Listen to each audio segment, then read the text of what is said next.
पंजाब से राज्यसभा जा सकते हैं अरविंद केजरीवाल। जी हां, सूत्रों के हवाले से खबर आ रही है कि पंजाब से आम आदमी पार्टी के सांसद संजीव अरोड़ा राज्यसभा सीट छोड़ सकते हैं। संजीव अरोड़ा लुधियाना वेस्ट से चुनाव लड़ सकते हैं। खबर है कि संजीव अरोड़ा की जगह केजरीवाल पंजाब से राज्यसभा भेजे जा सकते हैं। तो ये बड़ी जानकारी सामने आ रही है। संसद पहुंचने की तैयारी में हैं आम आदमी पार्टी के संयोजक अरविंद केजरीवाल और वो जा सकते हैं राज्यसभा पंजाब से। मोहित मल्होत्रा हमारे संवाददाता इस वक्त हमारे साथ मौजूद हैं। मोहित, इसे लेकर लगातार चर्चा तो हो रही थी कि चुनाव हारने के बाद, क्योंकि अब अरविंद केजरीवाल एक विधायक भी नहीं है, वो विधानसभा में भी नहीं पहुंच पाए, तो वो संसद जाने की तैयारी में हैं और वो राज्यसभा जा सकते हैं। अब पंजाब से राज्यसभा भेजे जाने की खबर आ रही है, इसे लेकर अपडेट क्या है? देखिए, सुबह से ही लगातार पंजाब की राजनीति में चर्चा है कि क्या अरविंद केजरीवाल राज्यसभा जाएंगे, और इसके लिए जो संजीव अरोड़ा, जो कि काफ़ी नज़दीकी माने जाते हैं अरविंद केजरीवाल के, वो राज्यसभा सीट छोड़ेंगे। लेकिन अगर वो राज्यसभा की सीट छोड़ते हैं तो उनका राजनीतिक भविष्य क्या होगा, तो इसको लेकर एक कयास ये लगाया जा रहा है कि लुधियाना वेस्ट की जो सीट है, जहां से विधायक गुरप्रीत गोगी की कुछ दिन पहले मृत्यु हो गई है, तो उस सीट से उनको क्या उतारा जा सकता है। तो ये सब सुबह से ही चर्चा लगातार जारी है। बीजेपी ने सीधे तौर पर कह दिया कि ये जो पूरी की पूरी तैयारी हो रही है, वो अरविंद केजरीवाल को बैकडोर से पंजाब की राजनीति में लाने की तैयारी हो रही है, और इसी के लिए ही उनको राज्यसभा भेजा जा सकता है। हमारे साथ नील गर्ग हैं, जो कि प्रवक्ता है आम आदमी पार्टी के पंजाब के।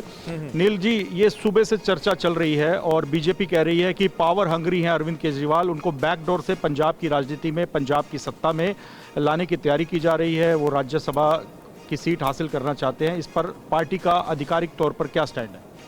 देखिए, अरविंद जी हमारे नेशनल कन्वीनर हैं, पर जो बात आप कर रहे हो, मेरे पास तो ऐसी कोई इन्फॉर्मेशन नहीं है। पार्टी का प्रवक्ता हूं, मेरे पास ऐसी कोई भी इन्फॉर्मेशन नहीं है, और हमारे यहाँ पे कोई भी ऐसी चर्चा नहीं है, तो इसके ऊपर मैं क्या कमेंट करूँ। तो पार्टी लेवल पर कोई ऐसी चर्चा नहीं है? नहीं, मेरी नॉलेज में ऐसा कुछ नहीं है। तो ऑपोजिशन जो बातें कह रहा है उसको कैसे देखते हैं? अपोजिशन को तो गुमराह करने, कल भी आपने देखा कि कैसे बाजवा जी ने बोल दिया कि 32 MLA जो आम आदमी पार्टी के हमारे संपर्क में है, जबकि में असलियत ये है कि इनके जो जहाज है इनका डूब रहा है, खुद इनके लोग भाग रहे हैं, और खुद यानी कि बाजवा जी जो है अभी बेंगलुरु में अपनी पार्टी लेवल पर ऐसी कोई चर्चा नहीं? मेरे पास ऐसी कोई इन्फॉर्मेशन नहीं है। नहीं, आपके पास इन्फॉर्मेशन नहीं है, लेकिन क्या पार्टी लेवल पर कोई चर्चा? जब मेरे पास कोई इन्फॉर्मेशन नहीं है तो मैं क्या आपको उसके ऊपर कमेंट करूं? जी, तो देखिए, जो प्रवक्ता है नील गर्ग, वो सीधे तौर पे कह रहे हैं कि उनके पास ऐसी जानकारी नहीं है, लेकिन लगातार सुबह से इस मामले को लेकर चर्चा हो रही है।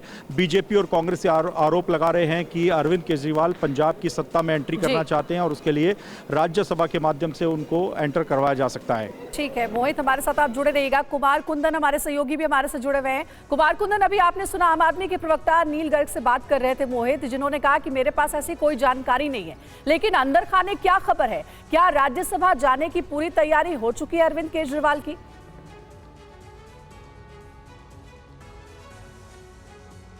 देखिए अंजलि, अगर आप संजीव अरोड़ा और अरविंद केजरीवाल के संबंधों पे अगर गौर करें तो आप देखेंगे कि अरविंद केजरीवाल अभी जिस मकान में रह रहे हैं, दिल्ली का फिरोजशाह रोड का मकान, वह किसी और के नाम पे नहीं बल्कि संजीव अरोड़ा के नाम पे ही अलॉटेड है, पहली बात। दूसरी बात, जिस दिन विधानसभा में दिल्ली विधानसभा चुनाव का परिणाम आया था अंजलि, उस दिन दिल्ली विधानसभा में जब अरविंद केजरीवाल की पराजय हुई, उस समय सबसे पहले पहुंचने वालों में कोई और नहीं बल्कि संजीव अरोड़ा थे, और लगभग 1.5 से 2 घंटे वहां बैठने के बाद निकले थे। ये बात सही है कि राजनीति में जब आप सत्ता में नहीं होते हैं और खास करके किसी कुर्सी पे, पद पे नहीं होते हैं, तो आपकी कदर किस तरीके से होती है, इसका एहसास अरविंद केजरीवाल को है। इसलिए गाहे बगाहे और इस तरह के कयास उठते रहे हैं। लेकिन जिस तरीके की बात हो रही है संजीव अरोड़ा को वहां से चुनाव लड़ाने की, जैसा कि मोहित मल्होत्रा हमारे संवाददाता बता रहे हैं, उसके बाद से इस तरह की कयास तेज हो गए हैं कि आखिरकार राज्यसभा खाली करके किसी को विधानसभा लड़ाने का क्या प्रयोजन है। अमूमन किसी का एलिवेशन होता है, यहाँ तो डिमोशन की बात है। तो एक शख्स को अगर एलिवेट किया जाता है तो बात समझ में आती है। डिमोशन करने का मतलब है कि उसको किसी जो एकोमोडेट किया जाए और उसकी जगह किसको लाया जाए, तो उसमें अरविंद केजरीवाल का नाम सामने आ रहा है। अंजलि, ठीक है, नजर बनाए रखिएगा। कुमार कुंदन और मोहित, आप दोनों का शुक्रिया करना चाहेंगे। तो कयासों का बाजार गर्म है और कहा जा रहा है, सूत्रों के हवाले से ऐसी जानकारी मिल रही है कि राज्यसभा जाने की तैयारी में है केजरीवाल। हालांकि पार्टी कुछ भी खुलकर बोलने से अभी बच रही है।